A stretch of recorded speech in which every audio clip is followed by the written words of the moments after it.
अब आगे अध्या और कृषा दोनों पंछी की बात सुनकर उसे एकटक देखने लगे। पंछी वापस से अध्या से बोली, मम्मा बताओ ना, मेरे डैडी को कब आप ढूंढ कर लाओगे। अध्या ने उसे अपनी गोद में उठा लिया और बोली, बेबी मैंने आपसे कहा था ना कि आप इस तरह की कोई जिद नहीं करोगे।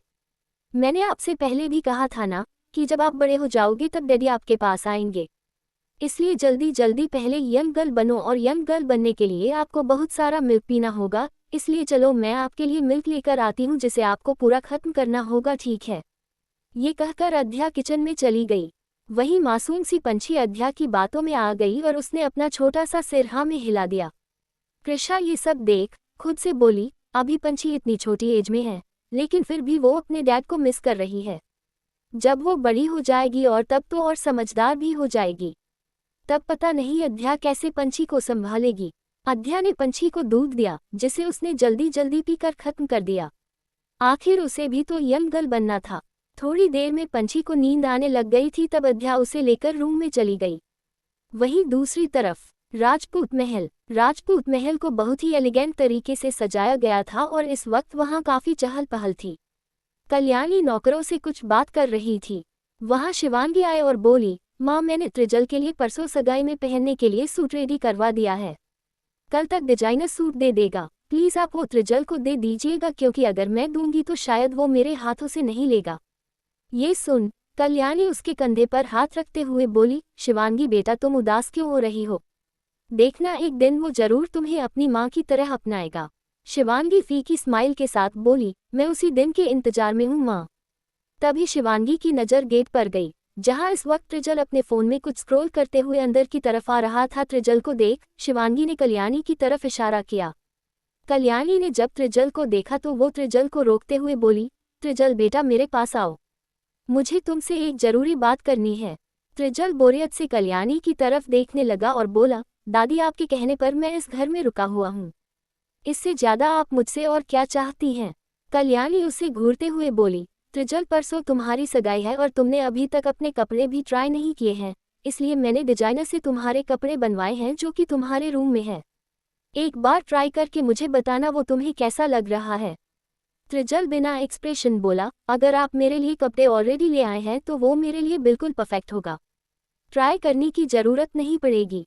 ये कहकर वो वहां से लिफ्ट की तरफ बढ़ गया। कल्याणी ये सुन मुस्कुरा दी और बोली, ये लड़का भी ना पता नहीं क्यों इस तरह है। शिवांगी भी हल्की सी स्माइल करने लगी। कल्याणी फिर शिवांगी से बोली, राकेश जी और नीति जी के पास मुझे एक बार फोन करना है, उनसे भी जानना है कि उनकी तैयारी हुई या नहीं हुई, क्योंकि हम अपने पोते की सगाई हो या शादी किसी में भी कोई कसर नहीं छोड़ेंगे। मीडिया वालों को भी बुलाया गया है और मैं नहीं चाहती कि इस सगाई में कोई भी प्रॉब्लम हो। इसके जवाब में शिवांगी बोली, माँ फिक्र मत करिए, मैंने ऑलरेडी नीति जी के पास फ़ोन कर दिया है और उनसे सब कुछ पूछ लिया है, वो परसों अपने टाइम पर यहाँ पहुँच जाएंगे। कल्याणी जी ने अपना सिर हिला दिया। अगला दिन world wide company taxi company के बाहर रुकी। अध्या उसमें से बाहर निकली। उसने अपना सिर ऊपर उठाया और उस कंपनी को एकटक देखने लगी, जिसके बाद उसने खुद से कहा, डोंट वरी अध्या, सिर्फ 1 महीने की बात है। 1 महीने के अंदर तुम ये प्रोजेक्ट भी कंप्लीट कर लोगी और तुम्हारे पास पैसे भी कलेक्ट हो जाएंगे। बस तुम्हें सिर्फ उस त्रिजल राजपूत से दूर रहकर काम करना होगा, ज़्यादा मुश्किल नहीं होगी, बस तुम खुद में हिम्मत रखो। अध्या खुद को हिम्मत दे रही थी और फिर कंपनी के अंदर चली गई। अध्या अपने डेस्क पर आए। उसके साइड में ही विशाल का डेस्क था। अध्या अपने सामान को डेस्क पर रखने लगी। तभी विशाल ने कहा, मिस्टर कपिल अभी आए थे, उन्होंने कहा कि हमें साइट एरिया पर जाना है क्योंकि वहीं पर मॉडल हमारे डिज़ाइन किए हुए कपड़े ट्राई करेंगे। अध्या ने अपने आइडेंटिटी कार्ड को गले में लटकाए और अपने हाथों में नोटबुक और पेन लेते हुए बोली, ओके चलो चलते हैं। इसके बाद विशाल और अध्या दोनों बिल्डिंग के बैक एरिया तरफ बढ़ गए। वो दोनों जब वहां पहुंचे तो वहां ऑलरेडी दोनों मॉडल शूट करवा रही थी। मिस्टर कपिल वहां मौजूद थे। वो अध्या और विशाल को देखकर बोले, आप दोनों राइट टाइम पर आए हैं, अब जल्दी अपना काम शुरू करिए। अध्या ने अपना सिर हिलाया और वो विशाल के साथ अपना काम करने लगी। काम करते हुए विशाल अध्या से बोला, मुझे लगा था कि हम दोनों का साथ बस 1 महीने तक होगा, लेकिन मुझे ये जानकर खुशी हुई कि अब हमारा प्रोजेक्ट एक्सटेंड हो गया है, तो मैं तुम जैसी ग्रेट डिजाइनर के साथ और भी वक्त बिता पाऊंगा और तुमसे बहुत कुछ सीख पाऊंगा। अद्या जिसके हाथों में सीजर थी और वो कुछ कपड़ों को कट कर रही थी, वो ये सुन रुक गई और नासमझी में बोली, क्या कहा तुमने, एक्सटेंड हो गया? लेकिन ये कब हुआ? विशाल बोला, अभी कुछ देर पहले ही मिस्टर कपिल ने ये अनाउंसमेंट की। उन्होंने कहा कि अब हमारा ये प्रोजेक्ट एक्सटेंड कर दिया गया है। अब कितने टाइम तक किया गया ये नहीं पता, लेकिन हाँ अब ये 1 महीने तक नहीं बल्कि उससे ज़्यादा चलने वाला है। अद्या के हाथों से सीजर छूटकर नीचे गिर गया और उसके चेहरे के रंग गायब गए। विशाल उसके रिएक्शन को देख कुछ समझ नहीं पाया और बोला, what happened Adya, are you okay? Vishal ने नीचे से सीजर उठाई। अद्या अपने होठों को बाइट करते हुए बोली, ये आई एम ओके, लेकिन इसका रीजन क्या था? किस वजह से प्रोजेक्ट एक्सटेंड किया गया? हम सब काम तो अपने टाइम पर ही कर रहे हैं और मैं अपना काम तो डेडलाइन से पहले ही पूरा कर देती, फिर एक्सटेंड करने की क्या ज़रूरत थी? इसके जवाब में विशाल अपने कंधे उचकाते हुए बोला, मुझे इसके बारे में कुछ नहीं पता, अगर तुम्हें कुछ जानना है तो तुम मिस्टर कपिल से बात करके पूछ सकती हो। तभी अद्या मिस्टर कपिल की तरफ बढ़ गई। वो मिस्टर कपिल के पास आए और बोली, excuse me mister Kapil, actually मुझे आपसे पूछना था कि ये प्रोजेक्ट तो 1 मंथ का ही था, तो इसे एक्सटेंड क्यों किया गया? मिस्टर कपिल अद्या की बात पर बोले, यस मिस अद्या, बट बॉस ऐसा चाहते हैं कि ये प्रोजेक्ट अच्छी तरीके से कंप्लीट हो, फिर इसमें चाहे जितना भी वक्त लगे, इसलिए टाइमलाइन को एक्सटेंड कर दिया गया है। अद्या थोड़ा परेशान होते हुए बोली, लेकिन मैंने तो सिर्फ 1 मंथ का ही कॉन्ट्रैक्ट साइन किया था, आप ऐसे कैसे टाइमलाइन बढ़ा सकते हैं? और अगर आप बढ़ा भी रहे थे तो एक बार मुझसे पूछ लेना चाहिए था। ये सुन मिस्टर कपिल बोले, देखिए मिस अद्या, अगर आपको इस बारे में कुछ भी पूछना है तो आप प्रेसिडेंट सर से कनेक्ट कर सकती हैं, क्योंकि इस बारे में सिर्फ वही बता सकते हैं। उन्होंने मुझे भी इसका रीजन नहीं बताया और अगर मैं उनसे दोबारा पूछूंगा तो मेरे लिए प्रॉब्लम हो सकती है, इसलिए एज अ डिजाइनर आप उनसे ये बात पूछेगी तो लॉजिकल होगा। ये सुन उसने मन ही मन कहा, ओह गॉड, कल तक मैं कितना खुश थी कि सिर्फ ये प्रोजेक्ट 1 ही महीने का है, लेकिन अब तो इस प्रोजेक्ट की टाइमलाइन बढ़ा दी गई है। 1 महीने तक तो मैं किसी तरह त्रिजल राजपूत से बच जाती, लेकिन अब अगर मैं ज़्यादा वक्त तक उसके सामने रही तो वो तो मुझे पहचान ही जाएगा। मैं क्या करूं? क्या मुझे मिस्टर कपिल की बात मान लेनी चाहिए? क्या मैं खुद जाकर त्रिजल राजपूत से इस बारे में बात करना चाहिए और उनसे ये कहना चाहिए कि मैं 1 महीने से ज़्यादा काम नहीं कर पाऊंगी? अद्या ने कुछ देर तक कुछ सोचा और फिर झट से बोली, ऑलराइट, मुझे लगता है मुझे प्रेसिडेंट सर से डायरेक्टली बात करनी चाहिए। क्या आप सकते हैं कि इस वक्त वो मुझे कहाँ मिलेंगे? मिस्टर कपिल ने मिस अद्या को कुछ सेकंड तक घूरा और फिर मुस्कुराते हुए बोले, वो इस वक्त अपने केबिन में होंगे। आप टॉप फ्लोर पर चले जाए, फिलहाल अभी उनकी कोई मीटिंग नहीं है, तो आप उनसे बात कर सकती हैं। अगले 20 मिनट बाद उनकी एक मीटिंग है, तो फिर वो डायरेक्ट शाम को ही फ्री होंगे। अद्या ने तुरंत अपना सिर हिलाया और बोली, यस शो, मैं अभी उनसे मिलकर आती हूँ। कहकर अद्या तुरंत बिल्डिंग के अंदर चली गई। मिस्टर कपिल अद्या को जाते हुए देख रहे थे। मिस्टर कपिल के दिमाग में इस वक्त कुछ चल रहा था। अद्या टॉप फ्लोर पर पहुंची और प्रेसिडेंट केबिन के बाहर आकर रुक गई। इस वक्त उसके हाथ कांप रहे थे। वो अपने होठों को बुरी तरह चबाते हुए बोली, ओह गॉड, क्या मुझे खुद शैतान के सामने जाना चाहिए? लेकिन वो तो अब मुझे पहचानता भी नहीं है, तो मुझे इतना डरने की क्या ज़रूरत है? ये सोचते हुए अद्या ने गहरी सांस ली और केबिन का डोर नॉक किया। वहां से कोई आवाज़ नहीं आई। अद्या ने दोबारा से केबिन का डोर नॉक किया, तब भी कोई आवाज़ नहीं आई। अद्या ने चिढ़कर कहा, मिस्टर कपिल ने तो कहा था कि प्रेसिडेंट सर केबिन में है, तो फिर आवाज़ क्यों नहीं आ रही? तभी अचानक से डोर ऑटोमेटिक ओपन होने लगा। अद्या चौंक गई और 2 कदम पीछे हुई, लेकिन तभी अंदर से एक भारी मगर को आवाज़ आई, कम इन। उस आवाज़ को सुनकर अद्या को अपने कॉलेज के दिनों की याद आने लगी। उसने कसकर अपने हाथों की मुट्ठियां बनाई और वो हिम्मत करते हुए केबिन के अंदर जाने लगी। अंदर जाते ही वो जोर जोर से खांसने लगी और उसने अपने मुंह पर हाथ रख लिया। केबिन में इस वक्त धुआं ही धुआं फैला हुआ था। अद्या की नज़र ग्लास डोर की तरफ गई, जहां इस वक्त त्रिजल खड़ा सिगार पी रहा था और उसी का धुआं पूरे केबिन में फैला हुआ था। दूर से ही त्रिजल के बैग को देखकर अद्या का गला सूखने लगा और वो धीरे से बोली, ये इंसान आज भी इतना इंटिमिडेटिंग है। पता नहीं मैं कैसे इससे बात करूंगी। अभी वो ये कह रही थी कि तभी त्रिजल की भारी आवाज़ आई, तुम्हें आज भी खुद पर कंट्रोल नहीं है? तुम सीधे मेरे पास मेरे केबिन तक चली आई। Not bad. ये सुनते ही अद्या चौंक गई और तुरंत बोली, आह, आई थिंक प्रेसिडेंट सर आपको गलतफहमी हुई है। त्रिजल सिगार को अपने मुंह से लगाते हुए उसकी तरफ मुड़ा और तीखी नजरों से अध्या को ऊपर से नीचे तक घूरने लगा। अध्या ने कसकर अपने हाथों की मुठियां बंद कर ली और अपना चेहरा पूरा नीचे झुका लिया। त्रिजल ने सरकास्टिक वे में बोला, गलतफहमी का शिकार तो तुम हो, जिसे आज भी यही लगता है कि वो मुझे अपने चार्म से अट्रैक्ट कर लेगी, बट तुम आज भी गलत हो। त्रिजल राजपूत को कल भी तुम में कोई इंटरेस्ट नहीं था और आज भी तुमने कोई इंटरेस्ट नहीं है। अध्या को समझ नहीं आया कि अब वो क्या करेगी, उससे क्या कहेगी। उसे एक धक्का सा लगा और वो घबराते हुए मन में बोली, कहीं मिस्टर त्रिजल को मेरे बारे में पता तो नहीं चल गया, कहीं इन्होंने मुझे पहचान तो नहीं लिया। मैं तो अभी तक इनसे छुप रही थी, पर इनकी बातों से मुझे क्यों लग रहा है कि इन्हें मेरा सच पता चल चुका है। अध्या ने तुरंत त्रिजल की तरफ देखा और जल्दी से बोली, प्रेसिडेंट सर, ये आप क्या कह रहे हैं? मैं आपकी बात कुछ समझ नहीं पा रही हूँ। मैं तो यहाँ बस एक डिजाइनर हूँ और आपसे उसी मैटर में कुछ बात करने आई थी। त्रिजल टेढ़ा मुस्कुराया और बोला, designer? Who you know what, तुम्हें तो एक्ट्रेस होना चाहिए, तुम एक्टिंग लाजवाब करती हो। अध्या ने अपने होठों को बाइट किया और धीरे से बोली, प्रेसिडेंट सर, मुझे आपकी बातें बिल्कुल भी समझ नहीं आ रही। मैं आपसे सिर्फ अपने प्रोजेक्ट से रिलेटेड बात करने आई थी। मुझे सिर्फ 1 महीने ही यहाँ काम करना है, इससे ज़्यादा मैं यहाँ काम नहीं कर पाऊंगी और अगर आपको प्रोजेक्ट एक्सटेंड करवाना है तो आप किसी दूसरे डिजाइनर को हायर कर लीजिए। ये कह अध्या तुरंत बाहर जाने लगी। उसे कहीं ना कहीं शक हो गया था कि त्रिजल को उसके बारे में पता चल चुका था और अब उसको वहाँ रुकना बिल्कुल भी ठीक नहीं लग रहा था। वो अभी बाहर की तरफ एक ही कदम बढ़ाई कि तभी डोर ऑटोमेटिक लॉक हो गया। अध्या का दिल जोरों से धड़कने लगा। वो दरवाजे को खटखटाते हुए बोली, ये अपने आप कैसे बंद हो गया? मुझे बाहर जाना है। ओह गॉड, प्लीज ओपन हो जा। अध्या लगातार डोर को ओपन करने की कोशिश किए जा रही थी, लेकिन अचानक उसे अपनी गर्दन पर किसी की गर्म सांसों का एहसास हुआ। अध्या का पूरा शरीर जम गया। वो अपनी कांपती आवाज में धीरे से बोली, प्रेसिडेंट सर, प्लीज मुझे माफ कीजिए। मुझे नहीं पता आप किस बारे में बात कर रहे थे, एंड आई थिंक आपको किसी और को हायर कर लेना चाहिए। अभी मुझे प्लीज जाने दीजिए। त्रिजल उसकी गर्दन को सूंघते हुए गहरी आवाज में बोला, खुद की असली पहचान छुपाना बंद करो।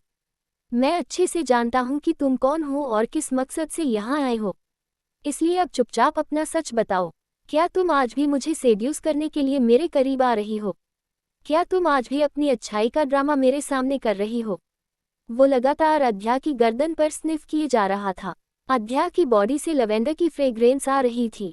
अध्या उसके नज़दीक होने की वजह से कांप रही थी। उसे यकीन हो गया था कि अब त्रिजल के सामने अपना सच छुपाने का कोई फायदा नहीं था, क्योंकि त्रिजल ने उसे पहचान लिया था। वो मन ही मन रोते हुए बोली, सच में मेरी किस्मत बहुत बुरी है। अब मैं क्या करूं? मैं एक बार फिर से इस शैतान के चंगुल में फंस गई।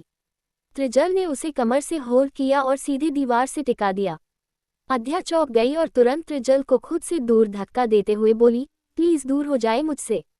ये क्या बदतमीजी है? क्या आप यहाँ के एम्प्लॉयज के साथ इसी तरह बिहेव करते हैं? ये एक तरह से हरेसमेंट है। मैं आपके ऊपर केस कर दूंगी। जाने दीजिए मुझे। आप मुझे इस तरह अपने केबिन में लॉक नहीं कर सकते। त्रिजल ने अपने आईब्रोज चढ़ाते हुए कहा, harassment? Do you really think कि मैं तुम्हें हैरेस कर रहा हूँ? बर्ड। अध्या सिहर गई। त्रिजल उसके कांपते लबों को घूरकर आगे बोला, बर्ड, क्या तुम भूल गई सालों पहले कॉलेज में तुमने सबसे पहले मुझे हैरेस किया था? आगे से आकर मुझे छूने की हिम्मत की थी। अगर मैं तुम्हारे ऊपर केस करूं तो फिर तुम कहाँ गायब होगी तुम्हें खुद भी पता नहीं चलेगा। So don't blame me. मुझ पर ये इल्जाम लगाने से पहले तुम्हें अपने इरादे बताने चाहिए। क्या तुम फिर से मुझे अपने जाल में फंसाने के लिए यहाँ आए हो? इतने सालों बाद भी मेरा ऑब्सेशन उतरा नहीं है तुम्हारे दिमाग से। अध्या को अब गुस्सा आने लगा और वो चिल्ला कर बोली, आप ऐसा सोच भी कैसे सकते हैं कि मैं आपको यहाँ फंसाने आई हूँ? क्या इस दुनिया में इकलौते आप ही ऐसे लड़के हैं जिसके आगे पीछे मैं जिंदगी भर घूमती रहूंगी, या फिर आप कुछ ज्यादा ही सेल्फ ऑब्सेस्ड है, जिसे लगता है कि दुनिया में आप जैसा और आपसे बेहतर कोई और है ही नहीं? त्रिजल उसकी बाजू को कसकर पकड़ते हुए बोला, मुझसे जुबान लड़ाना बंद करो। जितना पूछ रहा हूँ सिर्फ उसका जवाब दो, क्योंकि तुम्हारे इरादे मैं अच्छे से जानता हूँ। तुम यहाँ मुझे अपनी खूबसूरती की जाल में फंसाने आए हो, लेकिन ऐसा कुछ भी नहीं होगा। अध्या चिल्ला कर बोली, मैं कोई ऐसी वैसी लड़की नहीं हूँ जो ये सब फंसने फंसाने का काम करती हो। और सबसे बड़ी बात तो ये है कि आप आज भी गलतफहमी में जी रहे हैं। कल भी मैंने आपसे यही कहा था कि मैंने जानबूझकर आपको किस नहीं किया था, और आज भी मैं आपसे यही कह रही हूँ कि मैंने कभी आपको सेड्यूस नहीं किया था। अब ये आपकी प्रॉब्लम है, आप इसे किस तरीके से सोच रहे हैं। So leave me right now. ये कहते हुए अध्या अपने बाजुओं को छुड़ाने लगी। त्रिजल की मजबूत पकड़ से उसे बाजुओं में बहुत दर्द महसूस हो रहा था। त्रिजल ने अध्या के इस जवाब को सुनकर अपने दांत पीसते हुए कहा, यू नो वॉट, तुम लड़कियों की यही सबसे बड़ी गलतफहमी होती है। तुम्हें लगता है कि तुम लड़कों के सामने इस तरह एटीट्यूड दिखाओगी तो लड़के तुम्हारे पीछे पागल हो जाएंगे और दुनिया के दूसरे लड़के होते भी होंगे, लेकिन मैं त्रिजल राजपूत हूँ। मुझे कोई भी लड़की आसानी से अपने जाल में नहीं फंसा सकती और तुम जैसी लड़कियां तो बिल्कुल भी नहीं। ये सुन अध्या बुरी तरह गुस्से में बोली, and you know what president sir, मैंने सुन रखा है कि इंसान जानवर पाल ले लेकिन कभी ऐसी गलतफहमी ना पाले जैसी अपने पाल रखी है, जिसका ना कोई सिर है ना कोई पैर है, और मुझे तो अब इस ऑफिस में काम ही नहीं करना है। मैं यही बात करने आई थी कि मेरा सिर्फ 1 मंथ का प्रोजेक्ट साइन हुआ था, पर यह प्रोजेक्ट एक्सटेंड हो गया है, तो मैं आपके साथ अब बिल्कुल भी काम नहीं करूंगी। I am leaving. ये कहकर वो वहां से जाने लगी। तभी त्रिजल किसी शैतान की तरह हंसने लगा। उसकी हंसी सुनकर अध्या को कुछ गलत होने का एहसास हुआ। वो अपनी जगह रुक गई और नासमझी में त्रिजल को देखने लगी। अध्या को कुछ समझ नहीं आया। वो नासमझी में त्रिजल की तरफ देखने लगी और बोली, मैंने कोई जोक नहीं किया है। मैं सच में अब आपके साथ काम नहीं करना चाहती। मैं आज ही ऑफिस छोड़कर जा रही हूँ। ये कहकर अध्या वापस से जाने लगी, लेकिन तभी त्रिजल की भारी आवाज आई, क्या तुम्हें पता है इस प्रोजेक्ट की बजट कितनी है? It's 50,500,000 crore। अध्या के कदम रुक गए और वो त्रिजल की तरफ देखते हुए बोली, पर मुझे इससे कोई लेना देना नहीं है। त्रिजल सीरियस आवाज में बोला, अच्छा, तो 500 करोड़ के प्रोजेक्ट पर मैंने 2 टॉप डिजाइनर हायर किया थे, जिनमें से एक तुम हो, और तुमने कॉन्ट्रैक्ट भी साइन कर लिया है। और तुम्हें ये पता तो होगा कि कॉन्ट्रैक्ट ब्रेक करने के लिए तुम्हें इसकी भरपाई करनी होगी। अध्या कंफ्यूजन में बोली, तो आप कहना क्या चाह रहे हैं? त्रिजल डेविल स्माइल के साथ बोला, मैं ये कहना चाह रहा हूँ कि अगर तुम ये प्रोजेक्ट बीच में छोड़कर जाती हो तो तुम्हें मुझे पेनल्टी के तौर पर पूरे 5 करोड़ देने होंगे। सो अगर तुम जाना चाहती हो तो मुझे मेरे कॉन्ट्रैक्ट के 5 करोड़ रुपए दे दो, and then you are free to leave. ये सुनते ही अध्या के पैरों तले जमीन खिसक गई। वो हैरान होकर त्रिजल को देखने लगी। उसने तुरंत कहा, ऐसा उस कॉन्ट्रैक्ट में कहीं भी नहीं लिखा था। और 5 करोड़, आपका दिमाग तो ठिकाने पर है। इतने पैसे मैं कहाँ से लेकर आऊंगी? मेरे पास तो मुश्किल से 5 लाख भी नहीं होंगे, और मैंने कॉन्ट्रैक्ट पेपर अच्छे से पढ़ा था। उसमें ऐसी कोई भी कंडीशन नहीं थी। त्रिजल अपनी किंग साइज चेयर पर लीन होकर बैठ गया। वो अपने हाथों में पेपर वेट को घुमाते हुए बोला, यू नो वॉट, जिस मुकाम पर मैं हूँ वहाँ पहुँचना तो बहुत दूर की बात है, उसके सपने भी लोग सोच समझ कर देखते होंगे। इसलिए मैं अपने काम को लेकर बहुत सीरियस रहता हूँ, तो इस वक्त में हवा में बातें बिल्कुल भी नहीं कर रहा। तुम सोच लो तुम्हें क्या करना है। मुझे कोई प्रॉब्लम नहीं है तुम्हारे जाने से। अध्या को त्रिजल की आवाज में एरोगेंसी साफ दिख रही थी। अध्या ने गुस्से से अपने हाथ बंद किए और बोली, पर मिस्टर त्रिजल, मैं झूठ नहीं बोल रही हूँ। मैंने कॉन्ट्रैक्ट खुद पढ़ा है। उसमें कहीं ऐसी कंडीशन नहीं थी कि अगर मैं बीच से कॉन्ट्रैक्ट छोड़कर जाऊंगी तो मुझे 5 करोड़ देने पड़ेंगे, और 5 करोड़ सच में बहुत बड़ी कीमत होती है। अध्या मन ही मन परेशान होते हुए बोली, अभी अभी तो मैंने अपार्टमेंट खरीदा है। मेरे सारे पैसे उसी में चले गए, और मुझे अपनी पंछी की आगे स्टडीज के लिए भी तो पैसे कलेक्ट करने हैं। मेरे पास तो ठीक से 2 लाख भी नहीं है। मैं इस मुसीबत में कैसे फंस गई, और इन सब में मैं नील की मदद तो हरगिज नहीं ले सकती। उस बेचारे ने ऑलरेडी मेरे लिए बहुत कुछ किया है, और अब अगर मैं पैसों में भी उसकी मदद लेने लगी तो ये बहुत ही शेमफुल होगा।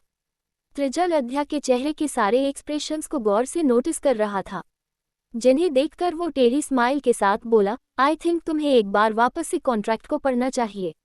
अध्या ने तुरंत कहा, हाँ जरूर, क्योंकि मुझे अच्छे से याद है। साइन करने से पहले मैंने कॉन्ट्रैक्ट पढ़ा था और उसमें कहीं भी ऐसी चीज मेंशन नहीं की गई थी।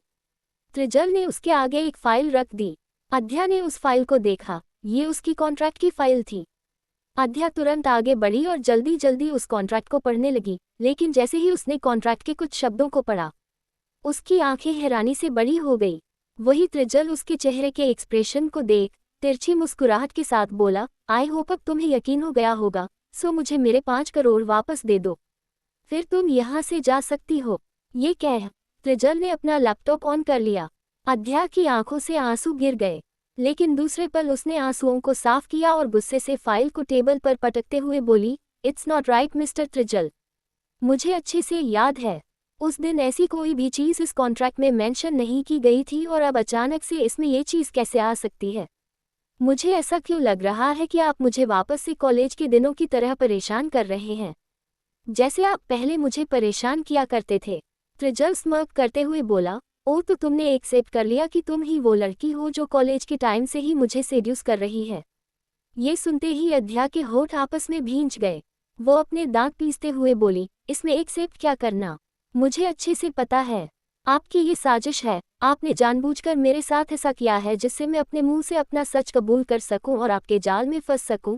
लेकिन मिस्टर त्रिजल, मैं आपको बता दूं, आप इस तरह मेरे साथ जबरदस्ती नहीं कर सकते। मैं जबरदस्ती आपके ऑफिस में काम नहीं करूंगी। त्रिजल इस बार अपनी ठंडी आवाज में बोला, मैं तुम्हें फोर्स नहीं कर रहा हूं। अगर तुम्हारा मन नहीं है यहाँ काम करने का तो तुम मुझे 5 करोड़ रुपए दे दो और यहाँ से चली जाओ, क्योंकि मुझे अपने पैसों से बहुत प्यार है। मैंने इन पैसों को अपनी मेहनत और अपने दम पर कमाया है, जिसे मैं तुम जैसी लड़कियों पर तो वेस्ट नहीं कर सकता। सो पैसों दो and get lost from here. Adya को बहुत इंसल्टिंग फील हुआ। उसने अपने आंसुओं को साफ किया और बोली, सॉरी मिस्टर त्रिजल, पर मेरे पास अभी इतने पैसे नहीं हैं। क्या मैं आपको इसे किस्त पर चुका सकती हूँ? ये सुन त्रिजल की भौहें चढ़ गई। वो अद्या को घूर कर बोला, I am the bloody king of this business. कोई रोड साइड शोरूम वाला नहीं हूँ जिसे तुम इस तरह पैसे किस्त में चुकाओगी। मुझे मेरे पैसे पूरे चाहिए और इसी वक्त चाहिए, गोट इट। अद्या गुस्से से बोली, लेकिन मेरे पास अभी इतने पैसे नहीं हैं। मैं नहीं दे सकती आपको 5 करोड़। त्रिजल ने कुछ सेकंड तक अद्या को घूरा और फिर टेढ़ा मुस्कुराते हुए बोला, बाय द वे तुम इन 3 सालों में कहाँ थी? अचानक से त्रिजल की ये बात सुन अद्या ने जवाब में कहा, that's none of your business. Trijal insulting tone में बोला, पहले से तुम अब बहुत डिफरेंट हो चुकी हो। तुम काफी खूबसूरत भी हो गई हो। जहां तक मैंने तुम्हारे बारे में इंफॉर्मेशन निकाली थी, तुम अपने घर को छोड़कर चली गई थी, राइट? त्रिजल की ये बात सुनकर अद्या हैरान हो गई। उसे यकीन नहीं हुआ कि उसके जाने के बाद त्रिजल ने उसके बारे में पता लगवाया था। अद्या हड़बड़ाते हुए बोली, क्या इसका मतलब आप मेरा पीछा कर रहे थे?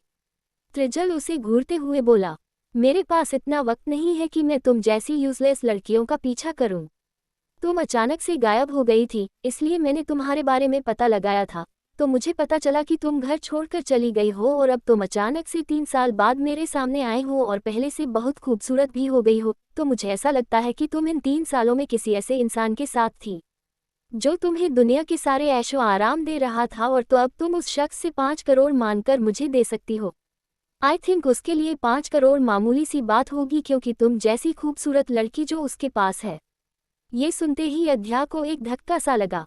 कुछ सेकंड पहले उसे समझ नहीं आ रहा था कि त्रिजल आखिर उसके बारे में इस तरह क्यों बात कर रहा था, लेकिन अब उसे सब पता चल गया कि त्रिजल सिर्फ उसे नीचा दिखाने की कोशिश कर रहा था। उसे ये बताने की कोशिश कर रहा था कि उसने किसी अमीर लड़के को फंसाकर उसके साथ 3 साल बिताए और फिर वो वापस उसके सामने आई है। अद्या गुस्से से चिल्लाते हुए बोली, mister Trijal, just shut your mouth.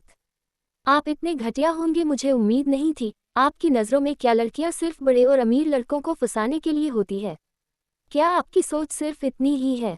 Well I am sorry to say, पर आप भले ही इतने अमीर हैं, इतनी बड़ी पोजीशन पर बैठे हैं, लेकिन दिल से आप बहुत गरीब हैं और आपकी सोच उससे भी ज़्यादा घटिया और छोटी है। त्रिजल को अद्या की बातों से कोई फर्क नहीं पड़ा।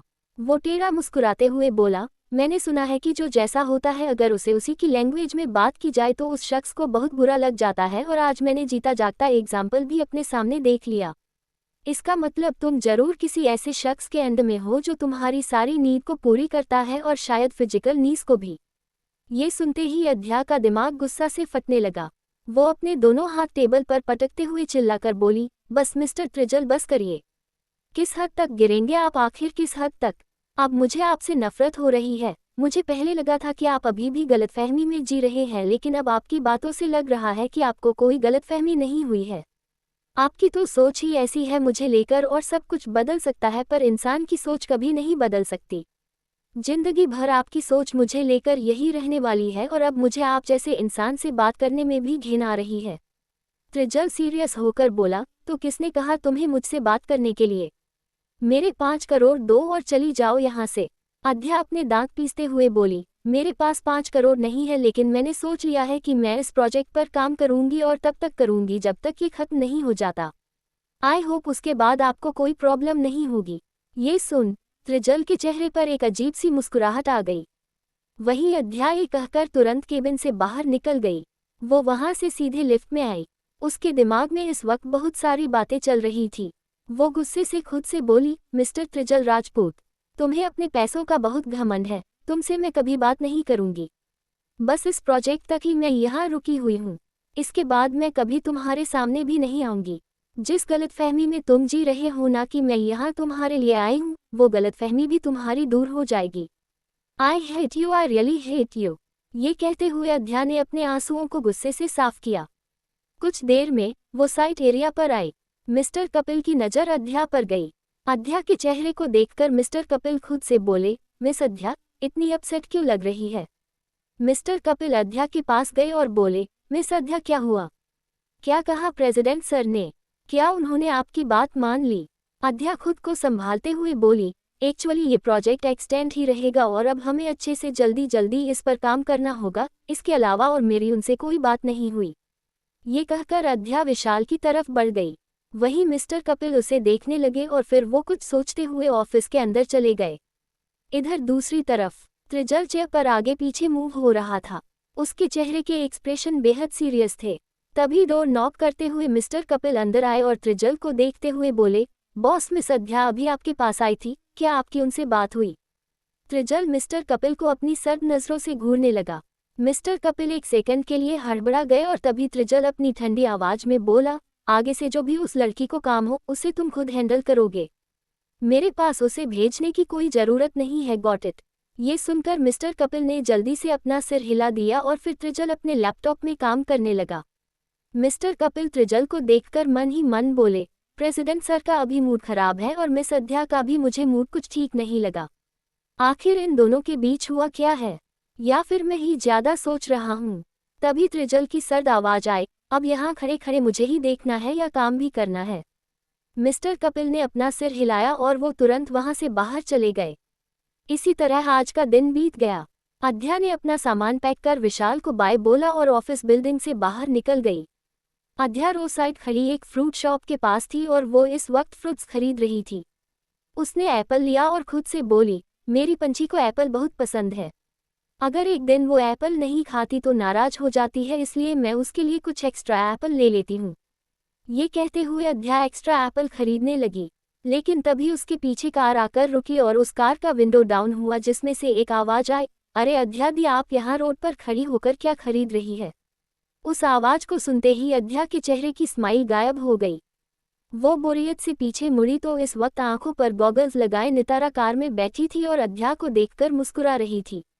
अध्या नितारा को देख गहरी सांस लेकर बोली, मेरी छोड़ो, तुम अपनी बताओ, तुम मुझसे क्यों बात कर रही हो? इस पर नितारा मुस्कुरा कर बोली, मैं अभी सलून गई हुई थी, कल मेरी सगाई है ना राजपूत खानदान में, इसलिए मैं शॉपिंग भी कर रही थी और अभी मैंने आपको ऐसे चीप शॉप पर सामान खरीदते देखा तो मैंने सोचा कि मैं आपसे एक बार पूछ लूं कि आपकी कंडीशन तो ठीक है ना? कहीं आप भीख मांग कर तो नहीं खुद को पाल रही है? ये कहकर नितारा हंसने लगी।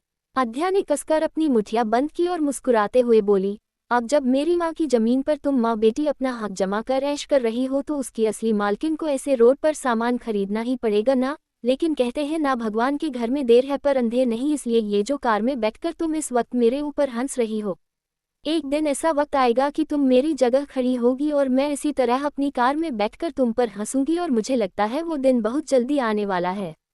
ये कहकर अध्या ने एक टैक्सी रुकवाई और वो वहां से नितारा को इग्नोर करके चली गई।